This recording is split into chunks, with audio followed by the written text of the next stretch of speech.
सफ़र की हद है वहाँ तक कि कुछ निशान रहें, चले चलो कि जहाँ तक ये आसमान रहे। ये क्या उठाए कदम और आ गई मंजिल, मज़ा तो तब है कि पैरों में कुछ थकान रहे। नमस्कार दोस्तों, स्वागत है आपका आपके अपने YouTube channel concept talk with Purnendu में।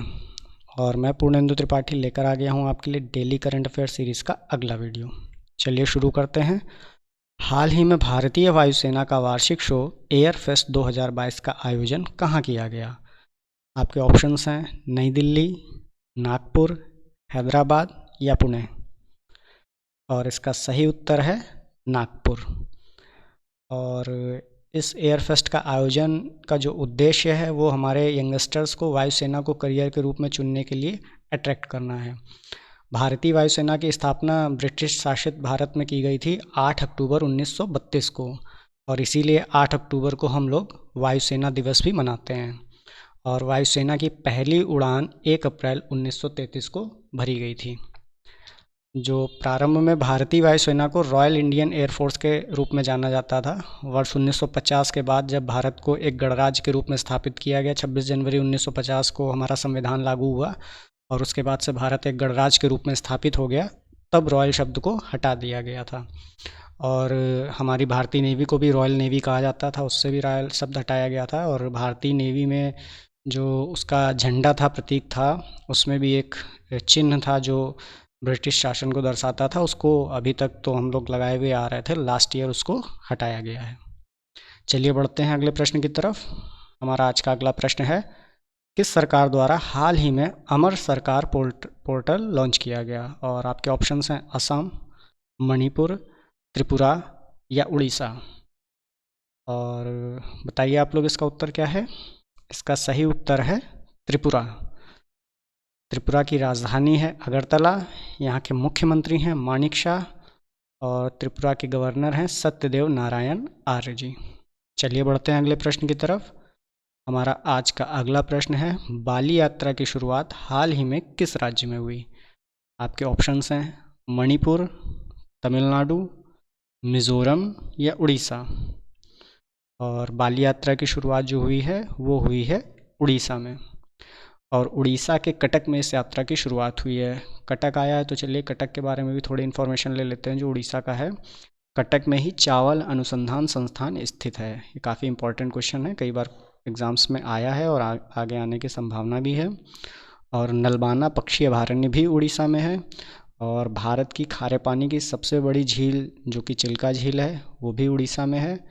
और एशिया का सबसे बड़ा गांव, भारत का ही नहीं एशिया का सबसे बड़ा गांव उड़ीसा में है, भुवन नाम है उस गांव का। चलिए बढ़ते हैं अगले प्रश्न की तरफ। हमारा आज का अगला प्रश्न है, हाल ही में भारत के किस शहर में देश की पहली स्ट्रीट कार रेस शुरू हुई? और आपके ऑप्शंस हैं नई दिल्ली, हैदराबाद, मुंबई या चेन्नई। और भारत की जो पहली स्ट्रीट कार रेस शुरू हुई है वो शुरू हुई है हैदराबाद में। तेलंगाना के सूचना प्रौद्योगिकी मंत्री के तारक रामाराव ने इस रेस का शुभारंभ किया है। ये भारतीय रेसिंग लीग का पहला चरण भी है। और अगले वर्ष 11 फरवरी को हैदराबाद में होने वाली फार्मूला ई रेस तैयारियों के लिए स्ट्रीट सर्किट कार रेस का आयोजन किया जा रहा है।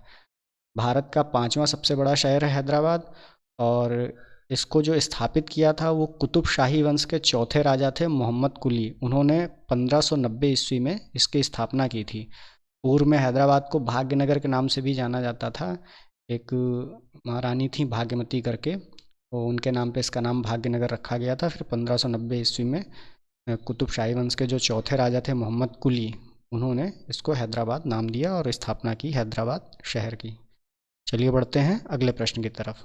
हमारा आज का अगला प्रश्न है, हाल ही में किस देश ने भारत के साथ यंग प्रोफेशनल स्कीम शुरू करने की घोषणा की है? आपके ऑप्शंस हैं रूस, कनाडा, चीन या ब्रिटेन। और ये जो यंग प्रोफेशनल स्कीम शुरू की है भारत के साथ जिस देश ने, उस देश ने ये पहली बार किसी देश के साथ किया है। और वह देश है हमारा, जहाँ पर हमारे भारतीय मूल के प्रधानमंत्री अभी अभी बने हैं, ब्रिटेन। और ब्रिटेन ने यह योजना पहली बार किसी देश के साथ शुरू की है। हर वर्ष भारत से लगभग 3000 डिग्री धारक युवा ब्रिटेन जाकर रोजगार प्राप्त कर सकेंगे इस योजना के अंतर्गत, जो भी इन्होंने कोलैबोरेशन किया हमारे भारत के साथ में।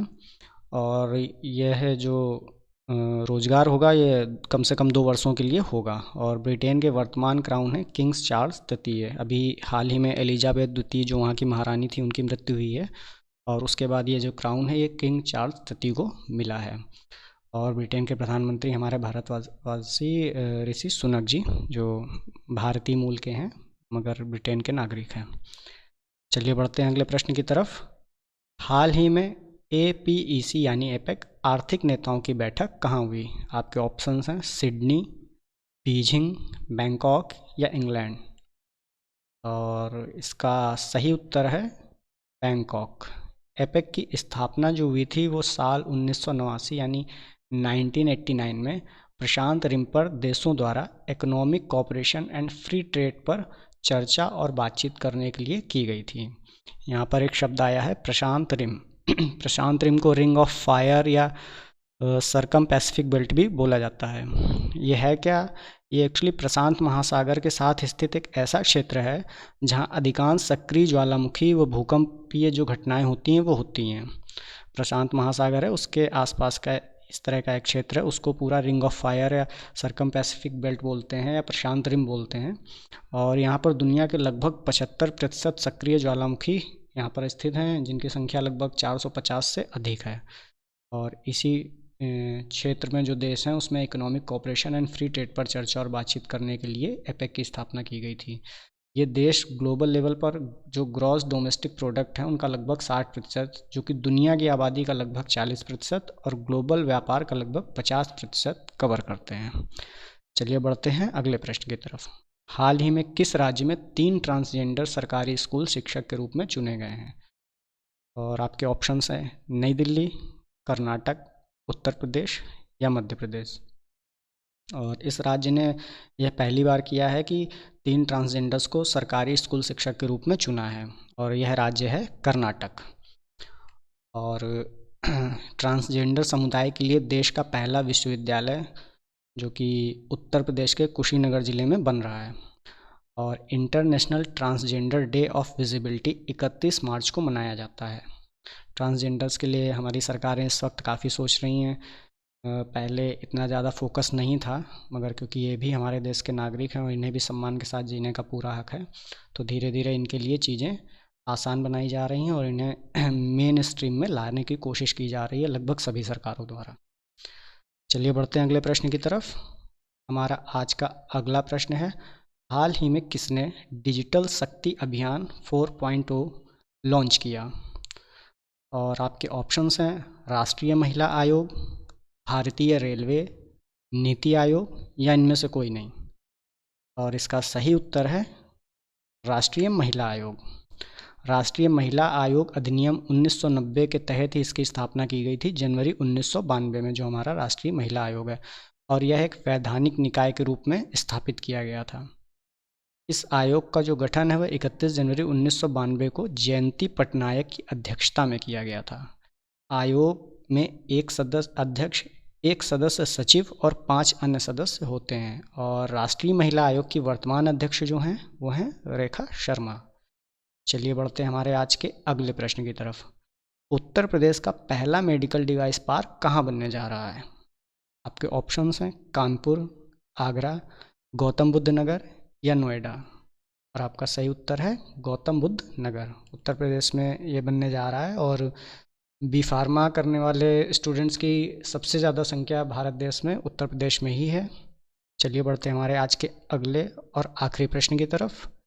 21 नवंबर को कौन सा दिवस मनाया जाता है? और 21 नवंबर यानी आज मनाया जाता है विश्व टेलीविज़न दिवस।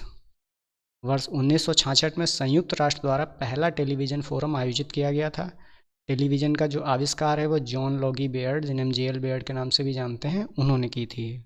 और हमारे भारत में टेलीविज़न का सर्वप्रथम आगमन जो हुआ था वो दिल्ली में हुआ था 15 सितंबर 1959 को। और इसी के साथ हमारा आज का सेशन समाप्त होता है। प्लीज़ चैनल को सब्सक्राइब करें, लाइक करें, वीडियो पसंद आए तो शेयर करें, पसंद ना आए तो हम इसमें क्या सुधार कर सकते हैं ये हमें कमेंट के माध्यम से ज़रूर बताएं। धन्यवाद।